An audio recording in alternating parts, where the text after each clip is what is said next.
త్రిశూల వ్యూహం, పద్మ వ్యూహం, అష్టబంధనం, అగ్నిచక్రం అనే ఎత్తులకు పై ఎత్తులు పురాణాలు ఇతిహాసాలు అల్లిన్నం కావచ్చు కానీ ఇప్పుడు జూబ్లీహిల్స్ ఎన్నికలలో పన్నుతున్నాయి పార్టీలు. ఎత్తుకు పై ఎత్తు అన్నట్టు నడుస్తున్నాయి. కాంగ్రెస్ సర్కార్ అధికారం చేతులున్నది కదా అని ఎన్ని ఉపాయాలు వేసినా దానికంటే 100 అడుగుల ముందే ఉంటున్నది బీఆర్ఎస్ పార్టీ. ఇప్పటికే కాంగ్రెస్ పార్టీ క్యాండిడేట్ నవీన్ యాదవ్ పెద్ద నాన్న కొడుకు గౌతమ్ యాదవ్ను పార్టీలో చేర్పించుకున్నది.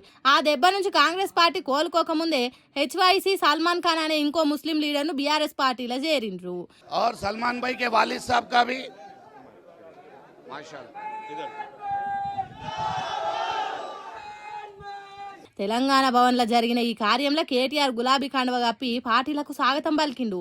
తర్వాత కేటీఆర్ మాట్లాడుకుంటా आप इस आदमी को देखिए रेवंत रेड्डी को एक बार समझने की कोशिश करिए.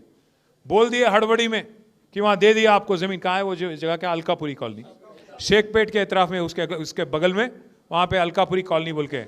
सुबह बोले हाँ दे दिए भाई, चलो ले लो. 200-500 गज. क्या है वो? 2500 गज. सुबह बोले कागज निकाल दिए, दे दिए, ले लो जाओ. फिर आर्मी वाले आ गए दोपहर.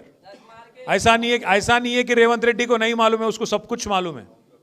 ऐसा नहीं कि रेवंत रेड्डी को नहीं मालूम है, उनको सब कुछ मालूम है. ఆ నడుమ సాయబన్నలకు శ్మశాన వాటికకు జాగిస్తున్నా అని పెగ్గలు కొట్టిండు. తర్వాత మిలిటరీ వాళ్ళు వచ్చి ఇది మా జాగాని తీసేసుకున్నారు.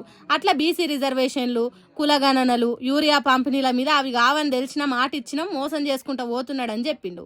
ఉత్తగా చెప్పుడే కాదు, ముసల్మాన్ అన్నలకు మన సర్కార్ వచ్చినాక కావాల్సిన శ్మశాన వాటికను ఇచ్చి తీర్థమనే మాట ఇచ్చిండు. 2 साल में हमारी हुकूमत वापस आ रही. केसीआर साहब फिर चीफ मिनिस्टर बनने वाले हैं और मैं वादा कर रहा हूं आपके साथ, पहले ही हफ्ते में जीवो निकालेंगे, आपके हवाले कर देंगे. जो भी जमीन वहां पे है आपके हवाले करेंगे. और साथ साथ बड़े भाई, साथ एक और बात भी कह रहा हूं, अगर वहां सरकारी जमीन नहीं मिलती, अगर प्राइवेट की जमीन भी है तो 2-4 एकड़ वहीं प्राइवेट की जमीन भी खरीद के आपको देना मेरी जिम्मेवारी है. ये मेरी जिम्मेवारी है. ఇన్నరా, ఎక్కడ సర్కార్ భూమి ఉంటే అక్కడ మీకు భూమి కేటాయిస్తాం, ఒకవేళ లేకుంటే ప్రైవేట్ వాళ్ళ దగ్గర కొని మరి మీకు ఇచ్చే బాధ్యత నాదని మరీ చెప్పిండు.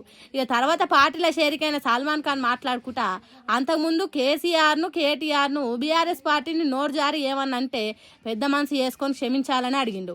अगर मैं कुछ जाने अनजाने में अगर केसीआर साहब और केटीआर साहब के बारे में अगर मैं कुछ अल्फाज भी इस्तेमाल किया हूं तो मैं माज़ीरत चाहता हूं साहब आपसे.